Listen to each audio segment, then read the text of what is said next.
Nul enfant n'est trop petit pour la route étroite.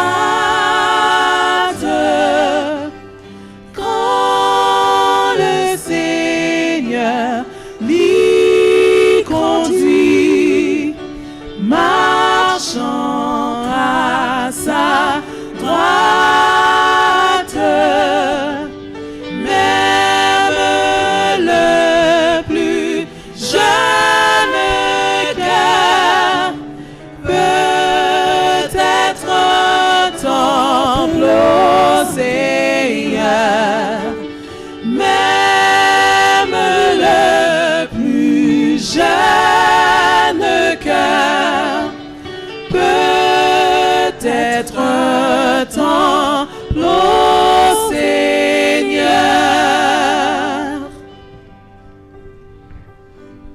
Nul enfant n'est trop petit pour être présenté à Jésus. Vous savez, il y a de cela quelques années, il y avait des petits-enfants qui voulaient s'approcher du Seigneur. Et les disciples ont dit, non, non, non, le Seigneur Jésus est trop occupé pour pouvoir s'occuper de ces petits-enfants-là. Jésus a des affaires importantes. Je vous dis ce matin, Jésus n'a pas d'affaires plus importantes que de laisser les petits-enfants venir à lui. Alors, on amena à Jésus des petits-enfants afin qu'il leur imposât les mains et pria pour eux.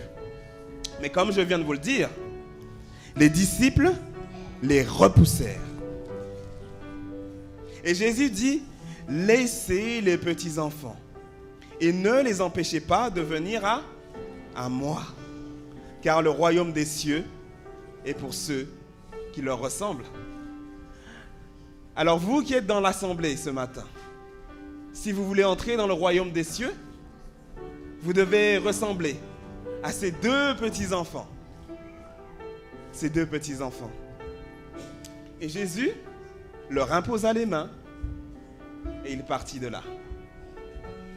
Alors ce matin, nous allons imposer les mains.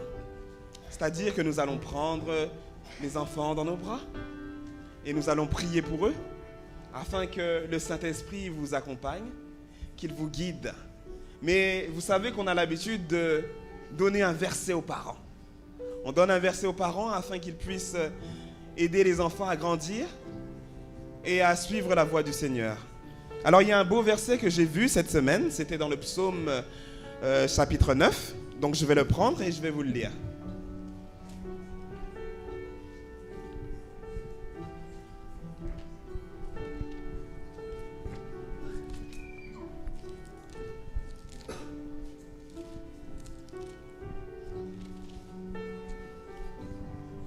À vrai dire, je l'ai même souligné dans ma Bible parce que c'est un très très beau verset. Alors je vais vous demander quelque chose.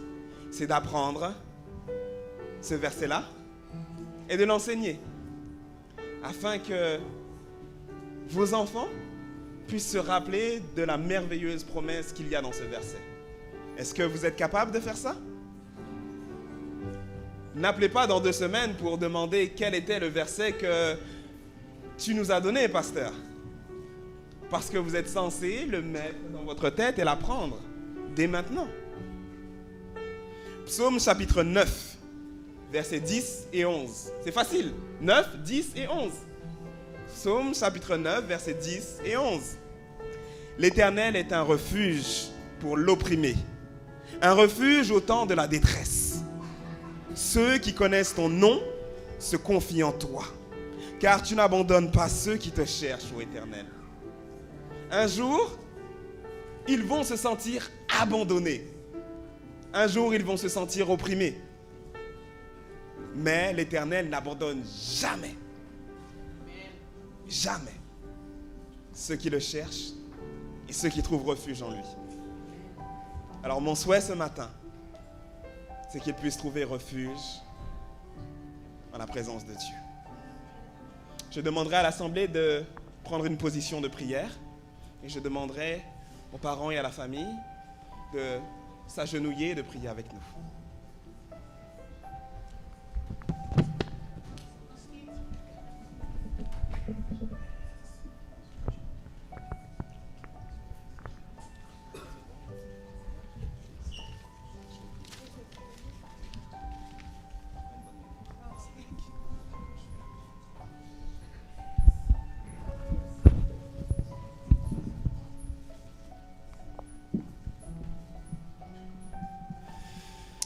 Seigneur Jésus éternel, ce matin nous venons à toi, car nous savons que ton plaisir et ton désir, c'est de bénir Fabien et de bénir Cédric, Seigneur. Seigneur, nul enfant n'est trop petit pour venir en ta présence. Nul enfant n'est trop petit pour être béni par toi, Seigneur, et pour apprendre qui tu es.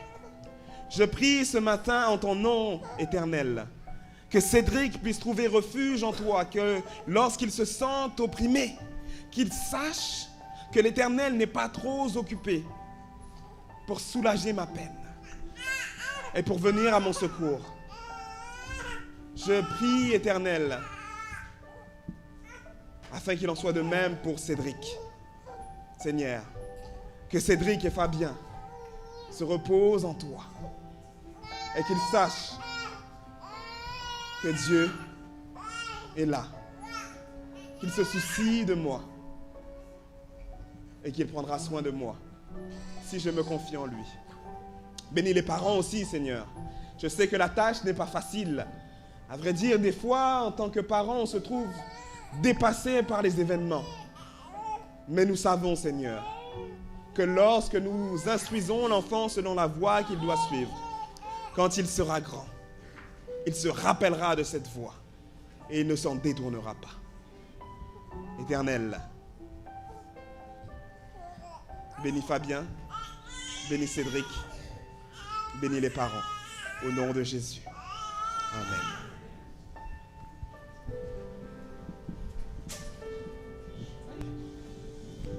C'est fini.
Pour débuter le moment de louange, nous allons entendre un chant spécial par Similien et compagnie.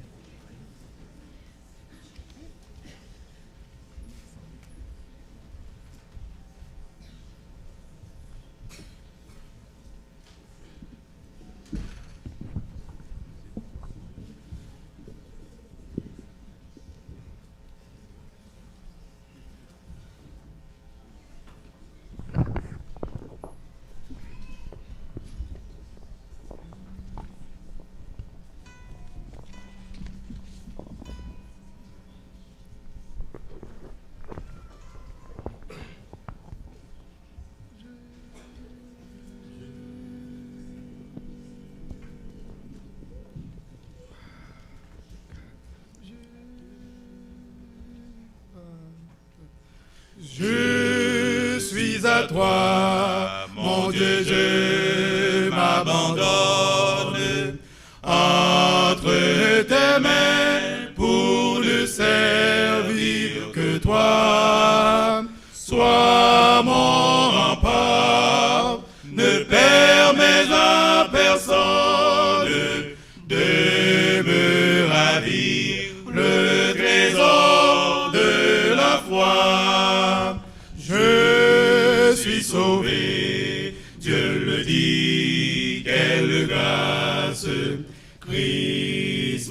lavé par le sang de sa croix, il m'appartient. Près de lui, j'ai ma place. Il me soutient par sa puissante voix. Je suis à toi, mon noir passé rebelle n'existe plus devant ta majesté, car toute chose en Jésus est nouvelle. Mon avenir rayonne de clarté. Je suis sauvé, Dieu le dit, quelle grâce. Christ m'a lavé par le sang de sa croix, il m'appartient. Près de lui, j'ai ma place. Il me soutient par sa puissante voix. Je suis à toi, prends mon corps et mon âme. Avec toi, je ne m'appartiens plus. Remplis mon cœur d'une céleste flamme pour te servir parmi tous les perdus. Je suis sauvé, Dieu le dit, quelle grâce.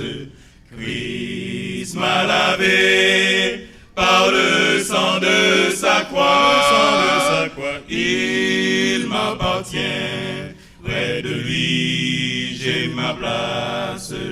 Il me soutient par sa puissante voix. Je suis à toi, Sauveur incomparable,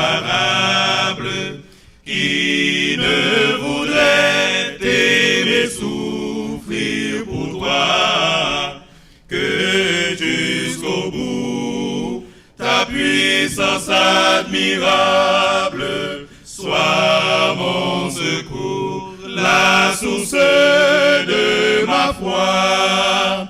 Je suis sauvé, Dieu le dit, quelle grâce. Christ m'a lavé par le sang de sa croix, il m'appartient. Près de lui, j'ai ma place. Il me soutient par sa puissante voix.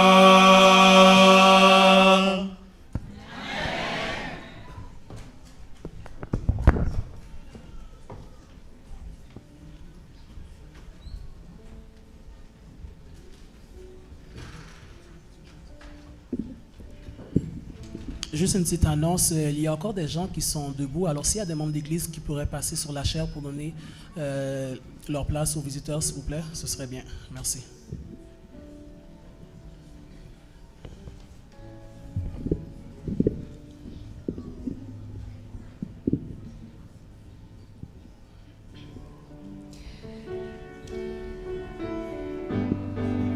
Très souvent dans la vie, les difficultés se présentent de sorte que l'on ne sait même pas comment se positionner, comment réagir face à de tels obstacles. Nous garde à gauche, c'est problème. Nous garde à droite, c'est pire. Devant, derrière même, c'est pas parler. Dans de telles situations, chers amis, nous n'avons d'autre choix que de lever les yeux vers les montagnes, car c'est de là que vient notre délivrance. C'est d'en haut que vient le secours. Maranatha, page 6 de notre recueil.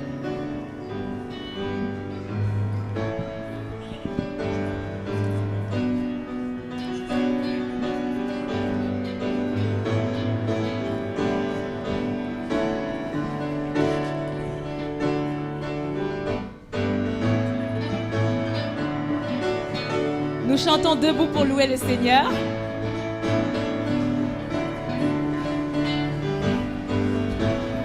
Je lève les yeux vers la montagne.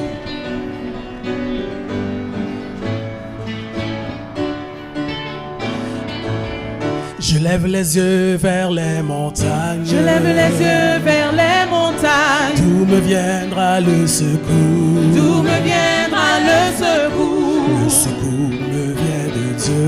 Le secours me vient de Dieu. Qui a fait la terre et les cieux. Qui a fait la terre et les cieux. Je lève les yeux vers les montagnes. Je lève les yeux vers les montagnes. D'où me viendra le secours? D'où me viendra le secours? Le secours me vient de Dieu. Le secours me vient de Dieu. La terre et les cieux. Qui a fait la terre et les cieux. Maranatha, viens Seigneur, viens. Seigneur Jésus, nous tendons les mains vers toi. Maranatha, viens Seigneur, viens. Et là où tu es, oh, prends-nous avec toi. Je suis dans la joie quand on me dit. Je suis dans la joie quand on me dit. Allons à la maison du Seigneur. Allons à la maison du Seigneur. Nos peines sont finies. Car nos peines sont finies. Au grand jour de l'Éternel. Maranatha, viens Seigneur, viens. Seigneur Jésus, nous tendons les mains vers toi. Maranatha, viens Seigneur, viens. Et là où tu es, oh, prends-nous avec toi. Maranatha, viens Seigneur, viens. Seigneur Jésus, nous tendons les mains vers toi. Maranatha, viens Seigneur, viens. Et là où tu es, oh, prends-nous avec toi.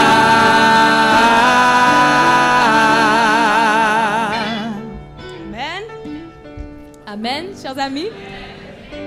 Mon abri, mon refuge, mon réconfort, mon rocher, mon secours qui ne manque jamais dans la détresse. C'est ce que tu es pour moi, ô Jésus mon Sauveur.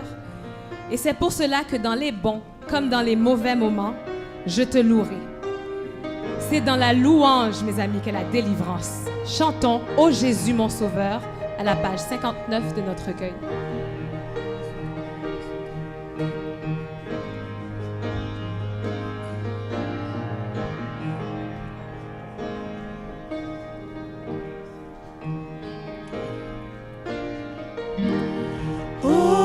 Jésus, mon Sauveur, Seigneur, nul n'est comme toi.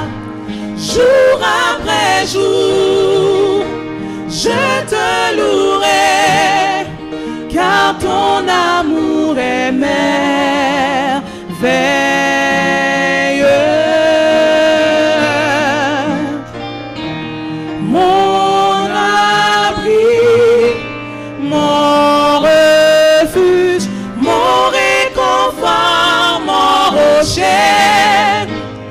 Tout ce qui vit, ce que je suis, ne cesse de t'adorer.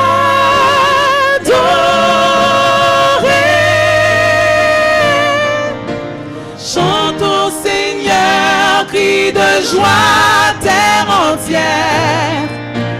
À Dieu la gloire, la puissance et l'honneur. Les mots s'inclinent et les flots rugissent à l'écho de ton nom. Je vois tes œuvres et mon cœur crie de joie. Je t'aimerai, je tiendrai par la foi. Rien ne pourrait égaler tes promesses pour moi. Chante au Seigneur, chante au Seigneur, crie de joie, terre entière. À Dieu la gloire, la puissance et l'honneur.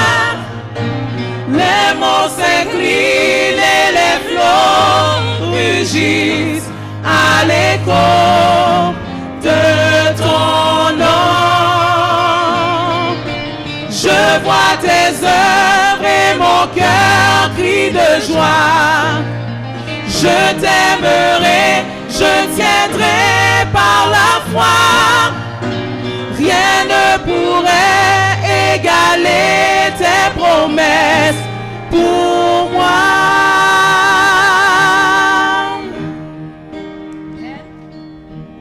Oui, il est notre refuge, notre abri, mais beaucoup plus encore, il est l'air que nous respirons.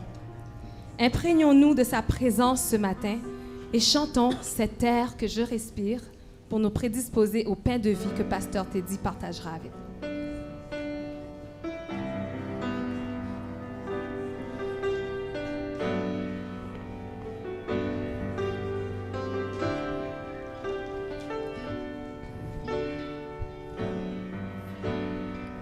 Cet air que je respire,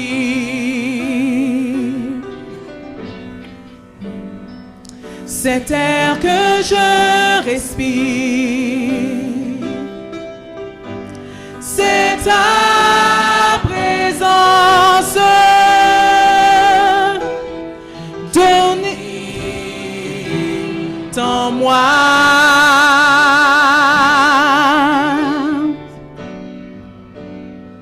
Ce pain jour après jour,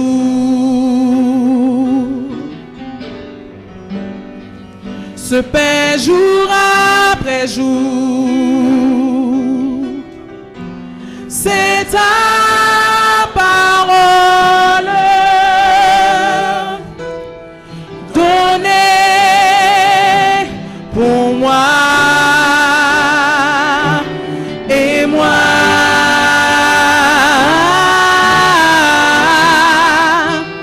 J'ai tant besoin de toi.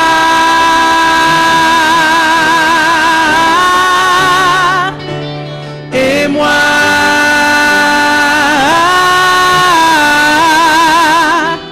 je suis perdu sans toi.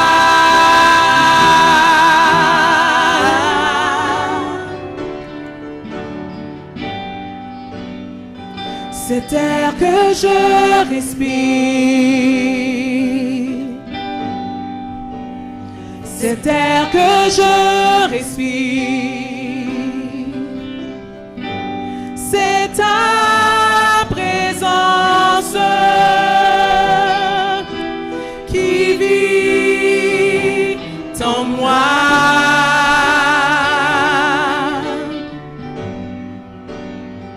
Ce pain jour après jour, ce pain jour après jour, c'est ta parole donnée pour moi et moi.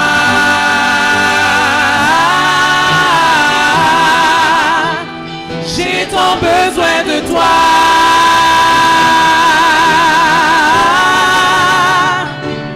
Et moi,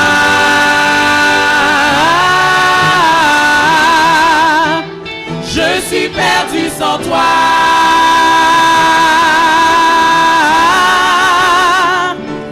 Et moi,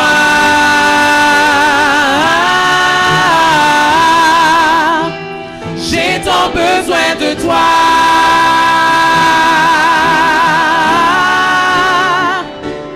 Et moi,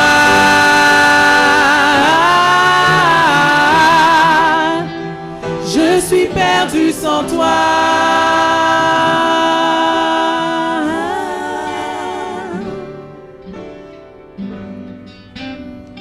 Cet air que je respire, cet air que je respire, cet air que je respire.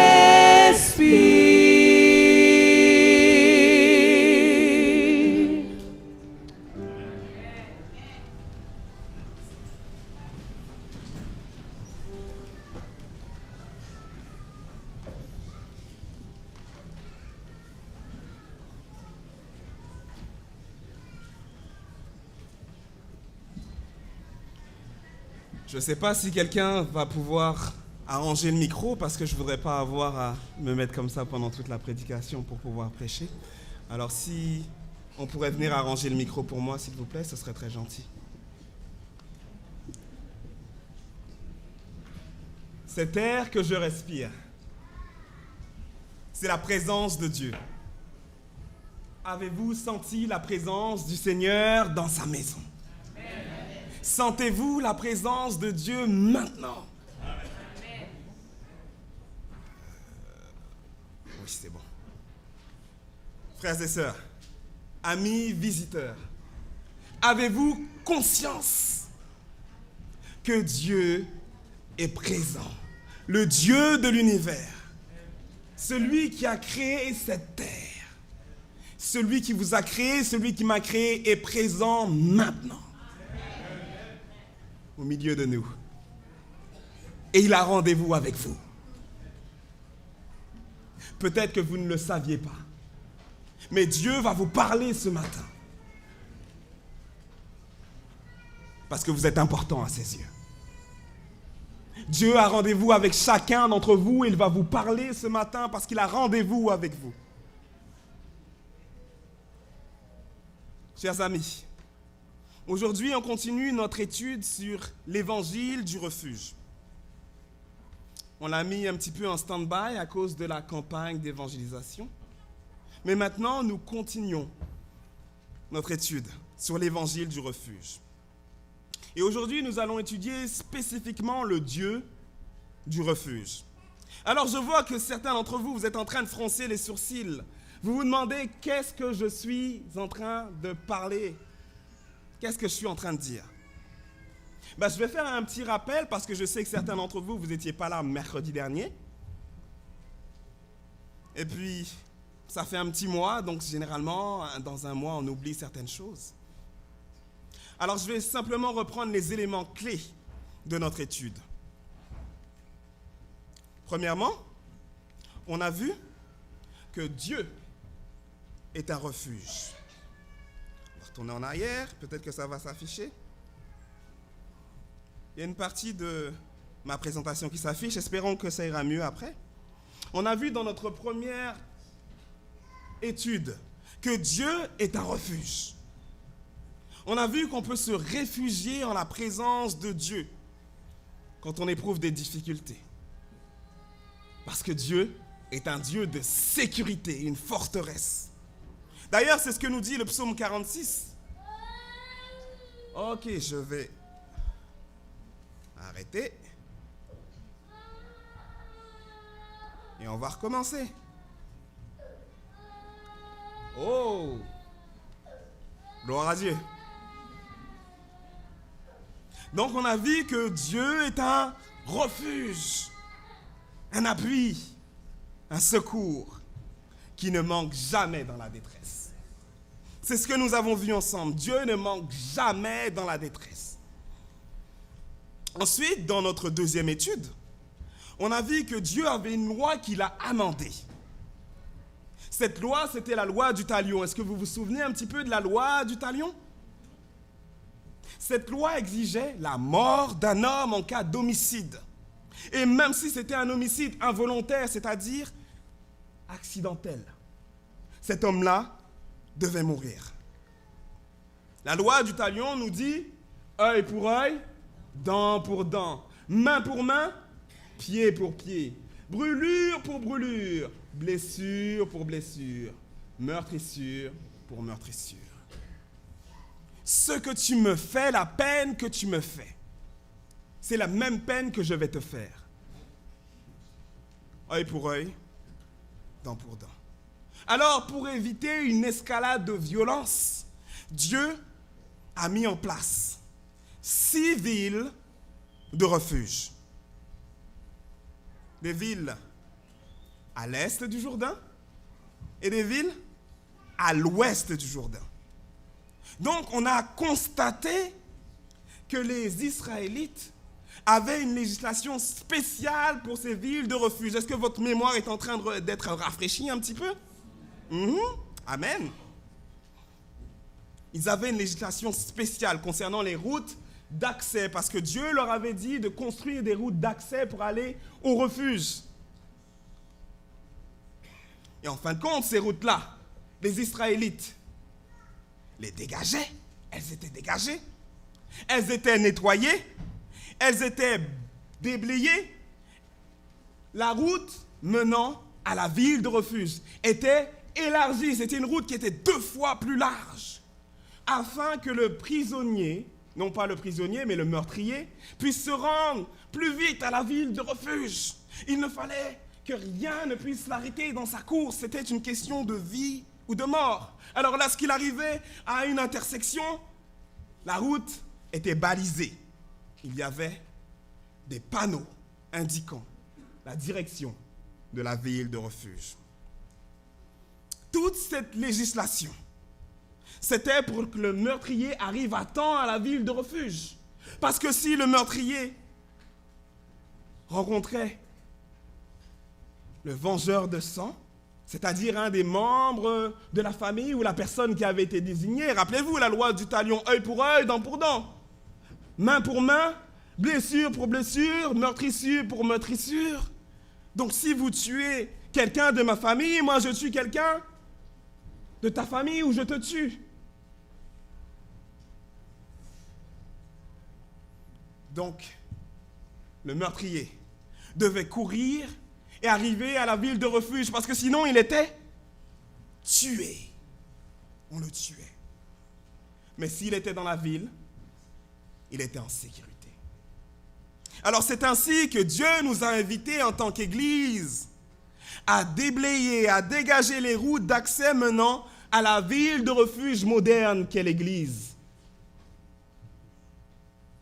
L'Église est une ville de refuge moderne. Car le pécheur doit pouvoir se réfugier à l'Église du Seigneur. Dans notre 3e étude, nous avons vu que Dieu avait un personnel adapté, un personnel spécial, des gens pour s'occuper des meurtriers, des gens qui avaient commis un meurtre involontaire et qui arrivaient à la ville de refuge. Et ces gens-là, c'était des Lévites. Nous avons vu que les Lévites exerçaient un ministère, le ministère de la guérison. Et ce ministère de la guérison, c'était pour que les personnes traumatisées, rappelez-vous, je vous ai raconté l'histoire de mon collègue qui était dans son camion. Et une voiture a dépassé. Et on ne sait comment. Mais la voiture s'est retrouvée en dessous de l'essieu du camion. Le camion a roulé sur la voiture. Et la femme est morte. Des années et des années après, mon collègue avait toujours des remords. Il n'avait pas fait exprès. À vrai dire, ce n'est même pas de sa faute. Mais quand vous devez vivre avec le poids de la culpabilité parce que vous avez tué quelqu'un, vous êtes traumatisé à vie. Frère Michaud, tu sais de quoi je suis en train de parler. Frère Michaud est un camionneur. Je suis un pasteur camionneur. Je conduis des camions. Cette machine-là que vous voyez sur la route, là, le roi de la route. Il y a des gens, des fois, ils veulent coller le camion. Vous n'allez pas pouvoir faire mal au camion, vous allez vous tuer simplement. Cette dame-là est morte, frère Michaud. Et ce monsieur, des années et des années après, aurait tout fait pour ne pas avoir conduit cette journée-là. Alors Dieu a placé des Lévites. Pourquoi? Parce que ces Lévites devaient aider ces gens-là dans la guérison.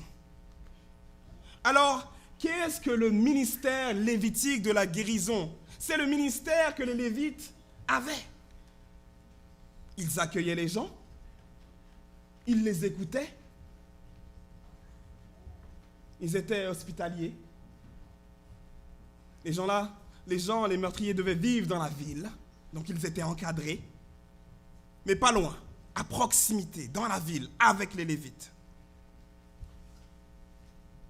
Ils leur donnaient un endroit pour vivre, donc ils pourvoyaient à leurs voisins. Et les Lévites, c'était les représentants de Dieu. Donc ils modélaient le Christ. Ça, c'était le ministère des Lévites. C'est le même ministère que nous devons avoir aujourd'hui. Lorsque quelqu'un arrive ici, nous devons écouter la personne. Elle a une histoire, elle a des choses à dire. Nous devons l'accueillir, nous devons être aimables avec elle, hospitaliers. Nous devons encadrer cette personne-là. Et non pas parler entre nous, dans notre gang, dans notre groupe, dans notre petit comité, mais intégrer cette personne-là. D'elle-même, moi, même si vous avez votre groupe, je vais venir, je vais discuter avec vous. Mais il y a des gens qui sont beaucoup plus timides que cela. Ils viennent ici pour trouver la guérison. Et nous sommes les Lévites d'aujourd'hui. Alors qu'est-ce que nous devons faire? Intégrer ces gens-là. Et modeler le Christ, parce que nous sommes des chrétiens. Si nous portons le nom de chrétiens, c'est que Christ est notre modèle. Et nous devons modeler le Christ. Ça, c'est toutes les choses qu'on a vues. Alors les gens de Saint-Léonard-la-Fontaine, les chrétiens de Saint-Léonard-la-Fontaine sont là pour aider des individus. Peut-être qu'ils n'ont pas tué, mais ils ont de la peine dans leur cœur. Ils ont de la tristesse. Ils sont victimes par tout un tas de problèmes dans la vie et ils ont besoin d'être guéris. Ça, c'est tout ce qu'on a vu ensemble. Tout ce que vous avez manqué. Mais aujourd'hui, on passe à une autre étape. On va parler du Dieu du refuge. De qui est-ce qu'on va parler aujourd'hui? Du Dieu du refuge. Faisons une courte prière, s'il vous plaît. Éternel, notre Dieu, ce matin, tu as rendez-vous avec chacun d'entre nous. Et tu veux nous parler, Éternel. Alors, s'il te plaît, parle à travers moi. Parle-moi aussi. Parce que moi, j'ai besoin de toi. Au nom de Jésus. Amen. Donc, aujourd'hui, on continue notre étude sur le Dieu du refuge. Alors, il y avait un homme, un jeune homme. Il avait environ une vingtaine d'années. Il s'appelait Joseph. Joseph Scriven. Joseph était intelligent. Il était brillant. À vrai dire, il avait un avenir devant lui. Il venait juste de terminer l'université. Avec succès, avec brio. Joseph avait une belle petite fiancée, une belle petite madame. Et tout naturellement, il a terminé l'université. Il rentre chez lui, à Dublin, en Irlande. Oui, Joseph a besoin d'épouser sa belle petite madame. Il a besoin de fonder sa famille, il a ses études maintenant. Il a son diplôme. Il a tout pour réussir. Alors il planifie leur mariage. Et puis la veille du mariage, les tourtereaux se donnent rendez-vous sur le bord d'une rivière. Aïe, aïe, aïe. Un endroit romantique. Arrêtez de rêver, là, c'est pas pour vous. C'est l'histoire de Joseph. Et puis là, c'était la dernière journée, juste avant qu'ils se marient le lendemain. Les deux amoureux avaient tellement envie de se voir. La fiancée de Joseph, elle se réjouissait déjà. À vrai dire, elle avait déjà fait des plans dans sa tête. Demain, je vais me marier. Je pense que certaines des filles ici aujourd'hui, là, elles pensent à se marier. Alors imaginez-vous, la fiancée de Joseph, la veille du mariage. Alors là, ils avaient rendez-vous sur le bord de la rivière. Elle prit son cheval, elle sella son cheval et elle cavala pour rencontrer son amoureux. Et puis dans la précipitation, elle fit une chute violente. Sa tête fut projetée premièrement dans la rivière. Elle était inconsciente. Elle avait perdu connaissance. Et lorsque Joseph arriva, il vit le beau visage de sa fiancée. On était en train de la sortir de la rivière. Sa future femme venait de mourir. Elle était inerte. Elle était sans vie. Joseph a dit des années plus tard, « Mon monde s'est écroulé. » Et peu à peu importe où je regardais en Irlande, j'avais sans cesse le souvenir du jour merveilleux avec un X qui n'arriva jamais. Joseph avait sans cesse en tête ce jour merveilleux qui n'arriva jamais. Joseph était meurtri, Joseph était dévasté, Joseph était abattu, car il avait perdu sa fiancée dans un tragique accident. Joseph ne pouvait oublier. Vous savez, lorsque la tragédie frappe votre vie, il est difficile de remonter la pente. Je connais des gens qui ont perdu un enfant, des gens qui ont perdu un mari, des gens qui ont perdu une femme, un frère, une sœur. Des gens qui ne se sont jamais remis de ça. Peut-être que vous-même vous en connaissez. Peut-être que vous connaissez dans vos familles, dans votre entourage, dans votre travail. Peut-être vous-même, vous avez perdu un enfant. Vous avez perdu une sœur, un frère. Quelqu'un qui vous est cher. Il y a des gens qui s'en remettent jamais. C'est un vrai miracle quand on s'en remet, mais il y a des gens qui s'en remettent jamais. Il y a des gens qui se laissent mourir. Elles se laissent dépérir. Le mari meurt et la femme meurt.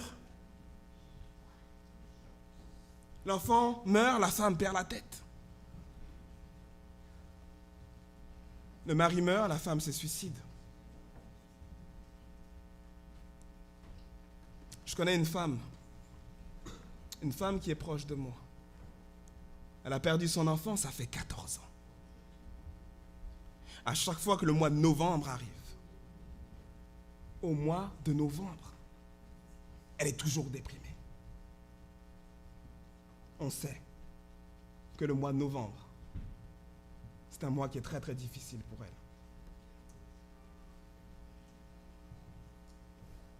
Chaque fois, c'est la dépression.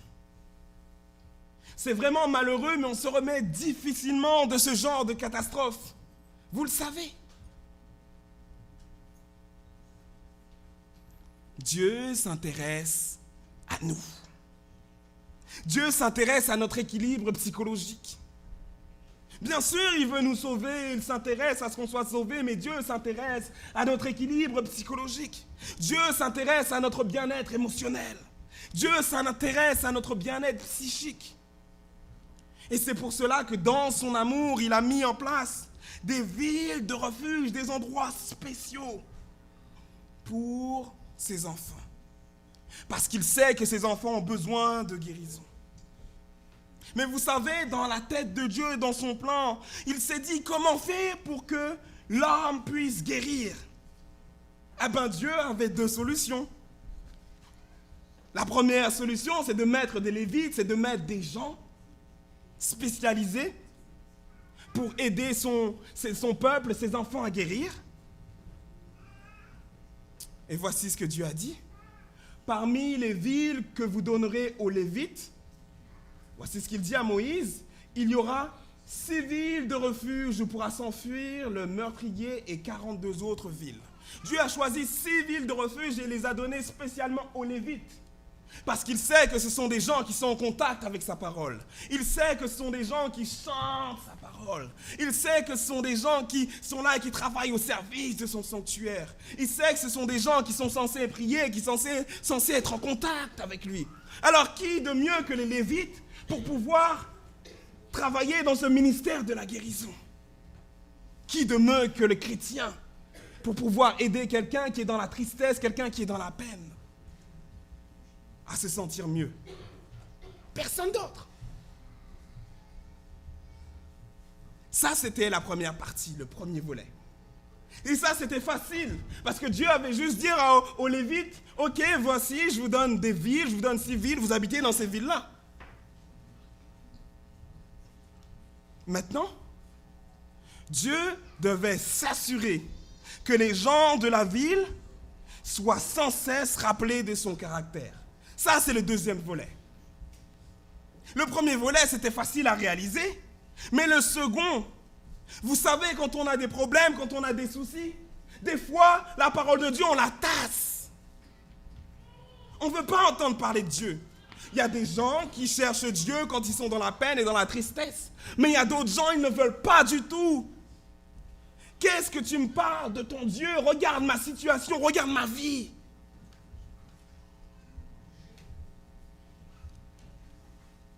Regarde la tristesse.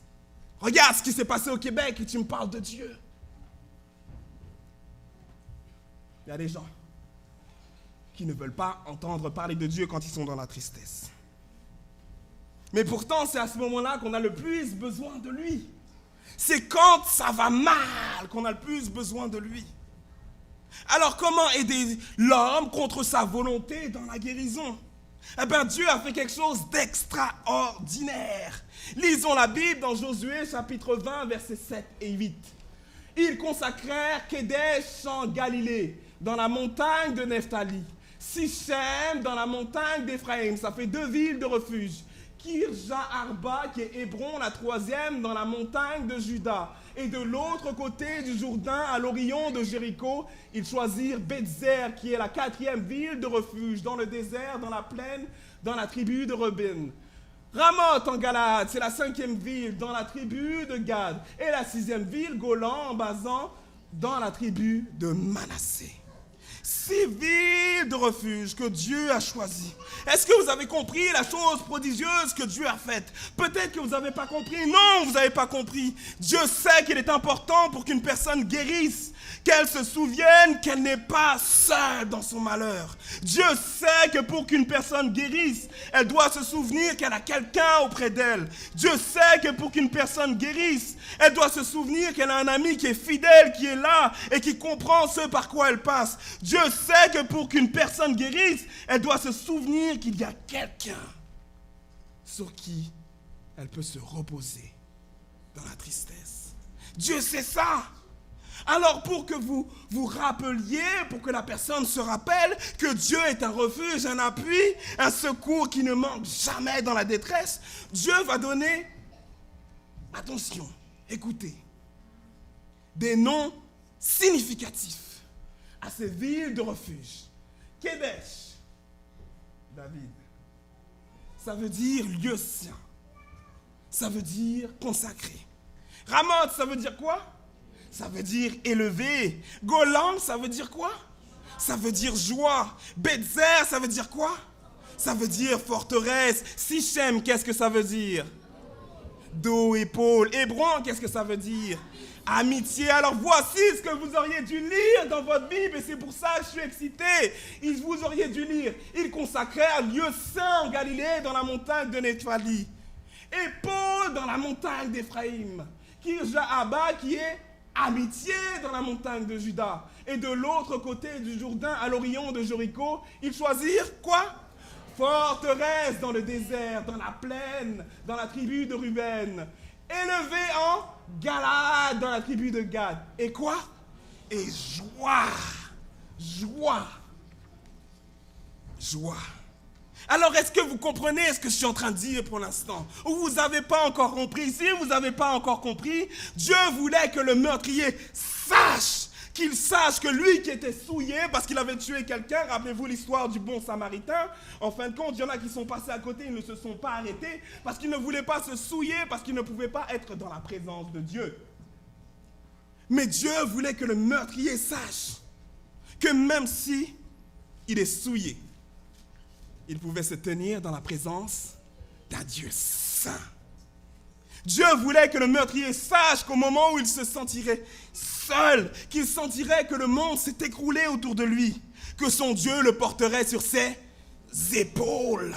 Dieu voulait que le meurtrier sache que lorsqu'il serait dans sa fuite, après avoir quitté sa famille, qu'il avait un ami sur qui compter. Dieu voulait que le meurtrier sache que lorsqu'il se sentirait en danger, parce qu'il a tué quelqu'un et qu'il mérite la mort, qu'il serait en sécurité dans la forteresse parmi les enfants de Dieu. Dieu voulait que le meurtrier sache qu'il pouvait trouver de la joie quand il se sentirait triste parce que sa famille est loin.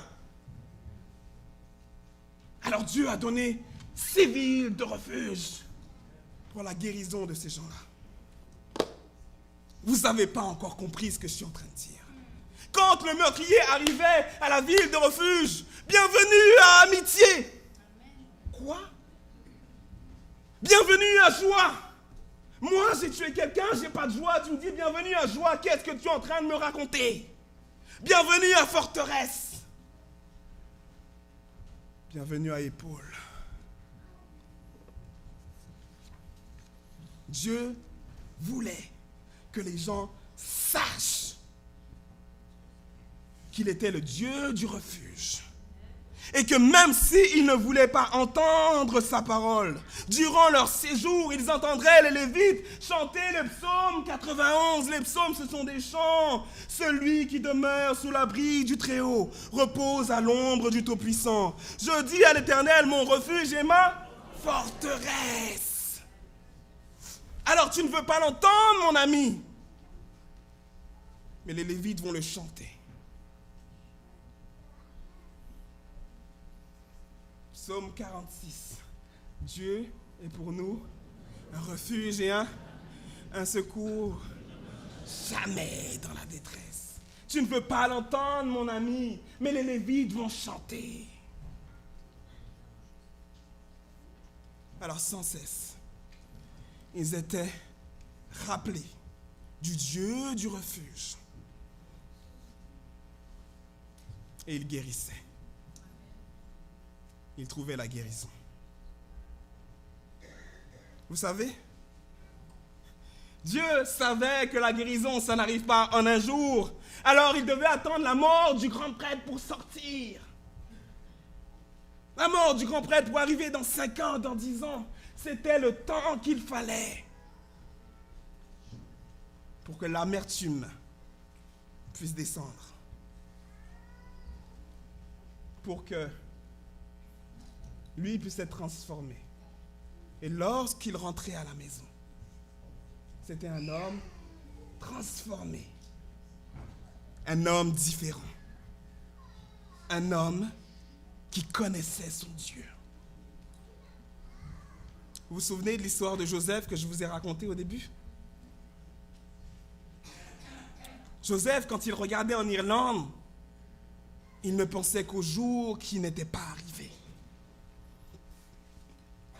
Alors, ce qu'il fit pour oublier sa tristesse, il émigra au Canada, en Ontario, sur les bords du lac Ontario, à Port Hope. Joseph, là-bas, il lut la parole de Dieu. Et la parole de Dieu lui permit de guérir. Ensuite, il exerça le ministère de la guérison à Port Hope, là-bas. Étant donné qu'il avait surmonté sa peine et sa tristesse, qu'il avait trouvé en Jésus un ami, quelqu'un sur qui compter. Il essaya de vivre selon les standards de la parole de Dieu. Qu'est-ce que Joseph fit? Eh bien, Joseph travaillait pour les veuves. Joseph travaillait pour les gens qui n'avaient pas les moyens. Un jour, quelqu'un a voulu embaucher Joseph. Mais l'homme qui était à côté lui dit non, tu ne peux pas embaucher Joseph. Comment ça, je ne peux pas? Toi, tu peux payer. Joseph ne travaillait pas pour quelqu'un qui peut payer, quelqu'un qui peut le rembourser. Mais il travaillait pour des gens qui sont des indigents, des gens qui sont pauvres, des gens qui sont malheureux. Il exerçait le ministère de la guérison. À vrai dire, il fut connu là-bas sur le bord du lac Ontario comme le bon Samaritain. Chers amis, Dieu est incroyable. D'ailleurs, David le reconnaît. David, le roi David, dit « L'Éternel est un refuge pour l'opprimé, un refuge au temps de la détresse. Ceux qui connaissent ton nom se réfugient en toi, car tu n'abandonnes pas ceux qui te cherchent, ô Éternel. C'est pour ça que j'ai demandé aux parents de Cédric et aux parents de... Non, Vasti, c'est la maman. Aux parents de... Rhodes Vance, merci. Les pasteurs oublient. Le Rhodes Vance. De lui apprendre le psaume 9, versets 10 et 11. Parce qu'il y a des moments dans la vie où ça ne va pas. Et quand ces moments, ça ne va pas, ceux qui connaissent ton nom se réfugient en toi, mais quand tu ne connais pas le nom de Dieu, où est-ce que tu vas te réfugier? Où est-ce que tu vas te réfugier? Alors David dit, c'est en l'Éternel que je cherche refuge. David savait, David a connu des moments difficiles dans sa vie. Saül a essayé de le tuer, Saül le suivait pour le tuer. Son fils, son même fils Absalom, a essayé de le tuer, a mené une rébellion contre lui. David lui-même a connu des moments sombres quand il a écrit le psaume 51 à cause de Bathsheba. Mais il savait que peu importe où sa vie allait, il pourrait trouver refuge en l'Éternel. Chers amis, je ne sais pas ce qui se passe dans vos vies en ce moment. Je ne connais pas la route que vous êtes en train de prendre. Je ne connais pas les difficultés que vous éprouvez, la tragédie qui vous frappe en ce moment. Mais pourquoi ne pas faire comme Joseph? Pourquoi? Pourquoi ne pas lire la parole de Dieu et trouver un ami en Jésus? Pourquoi ne pas lui parler le matin ou dans la journée?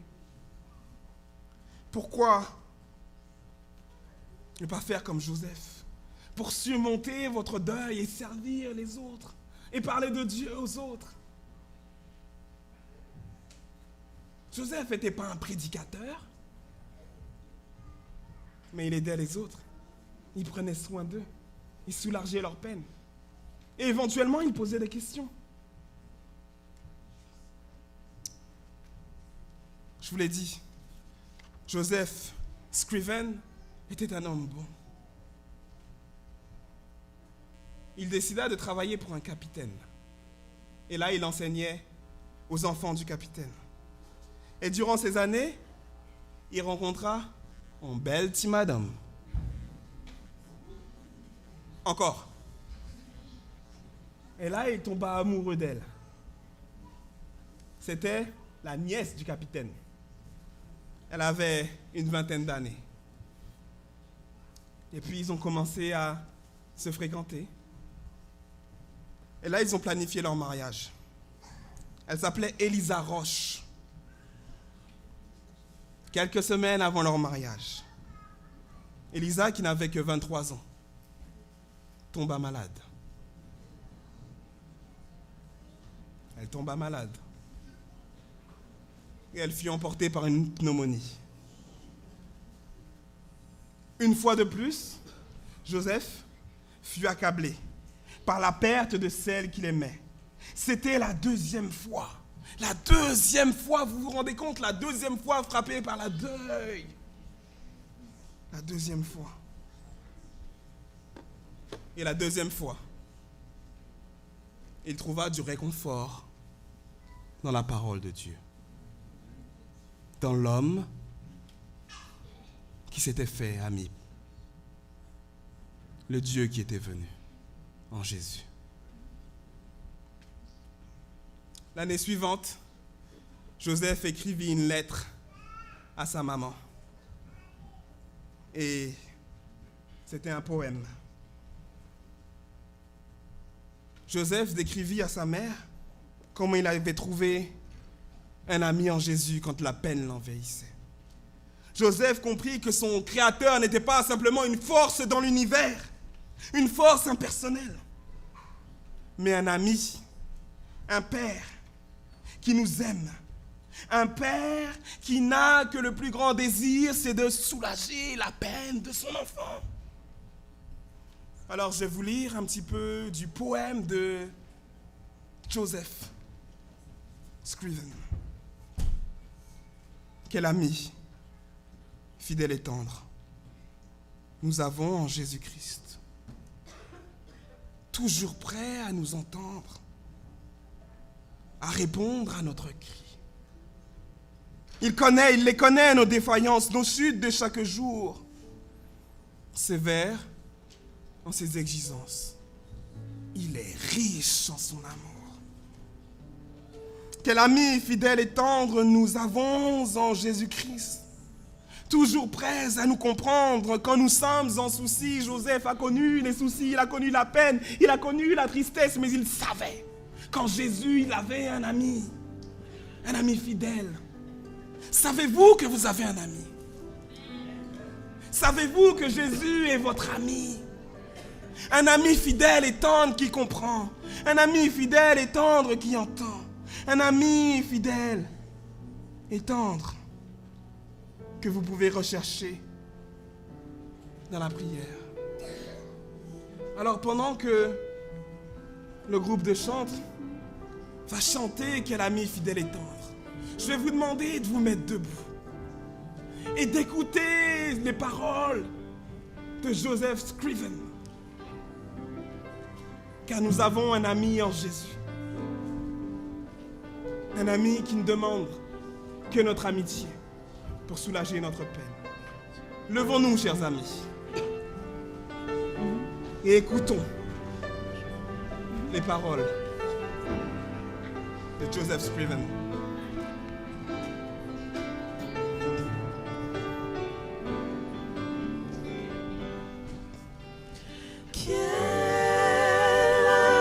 Fidèle et tendre, nous avons en Jésus-Christ,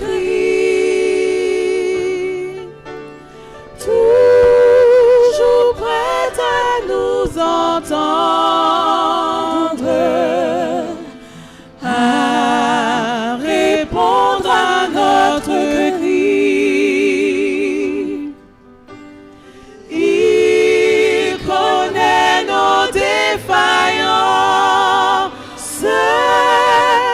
Nos chutes de chaque jour, sévère en ses exigences, il est riche en son amour. Chers amis, savez-vous que vous avez un ami fidèle? Un ami qui est tendre en Jésus. Je ne sais pas quels soucis sont en train de vous accabler ce matin. Quelle peine vous avez avec votre mari, avec votre épouse. Quelle peine vous avez avec vos enfants. Quelle peine vous avez avec votre travail. Mais si vous voulez ce matin être plus proche de votre ami, je ferai une prière spéciale à votre intention. Alors si tel est votre désir, venez en avant et nous allons prier pour vous.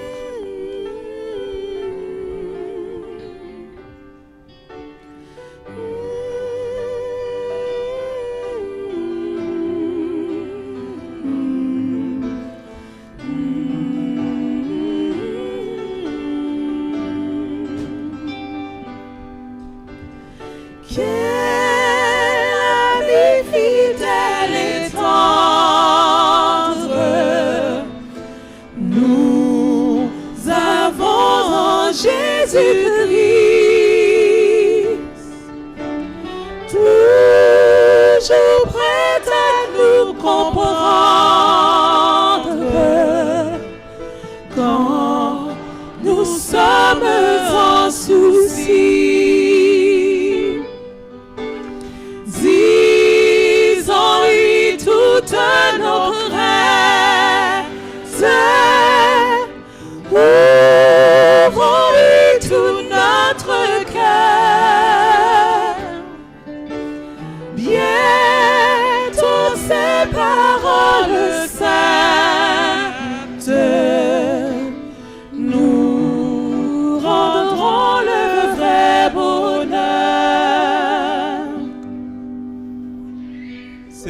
Jésus éternel. Certains de tes enfants reconnaissent, ils savent qu'ils ont un ami en toi, Seigneur. Papa, nous venons dans cette ville de refuge qui est ton église, au pied de ton autel. Car nous savons que tu es toujours prêt à nous entendre. Nous savons que tu nous comprends, Seigneur. Nous savons, Seigneur, que tu entends nos prières. S'il te plaît, viens à notre secours maintenant. Le vengeur de sang est après nous. Satan est comme un lion rugissant, cherchant qui il veut dévorer. Mais nous savons, Éternel, que tu es pour nous un refuge, que tu es pour nous un appui, que tu es pour nous un secours qui ne manque jamais dans la détresse. Alors Seigneur, ce matin, nous sommes dans la détresse. Nous avons des soucis de famille. Nous avons des soucis avec nos conjoints. Nous avons des problèmes à l'école, Seigneur. Nous avons des problèmes de santé. Nous sommes accablés par le deuil. Des problèmes financiers, Seigneur. Mais nous savons que nous n'avons rien que tu ne puisses régler en cet instant, maintenant, Seigneur. Alors c'est au pied de la croix que nous venons en cet instant. S'il te plaît, Éternel, s'il te plaît, notre ami, entends-nous, entends nos cris, exauce notre prière. Seigneur, nous avons des problèmes spirituels aussi. S'il te plaît, aide-nous à avoir cette relation profonde qu'avait ton serviteur Joseph Scriven. Nous avons soif de toi, Seigneur. Des fois, c'est pas que nous ne voulons pas, nous lisons ta parole, nous te parlons, mais nous ne ressentons pas ta présence éternelle. Aide-nous à cheminer. Nous savons que c'est ton désir. Alors, Éternel, bénis-nous. Certains de tes serviteurs sont dans l'assemblée et n'ont pas eu le courage de venir en avant. Et c'est ok, Seigneur, parce que tu sais qu'on a tous des caractères différents. Certains d'entre nous, on est timides. D'autres, on a peur de se faire manipuler spirituellement, alors on reste là où on est, Éternel. Mais c'est pas grave, parce qu'on est dans ta maison, dans ton lieu de refuge. Alors s'il te plaît, Éternel, bénis-nous tous. Et que lorsque nous ressortons de cette église, que nous soyons changés, que nous soyons transformés. Au nom de Jésus. Amen.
Amen.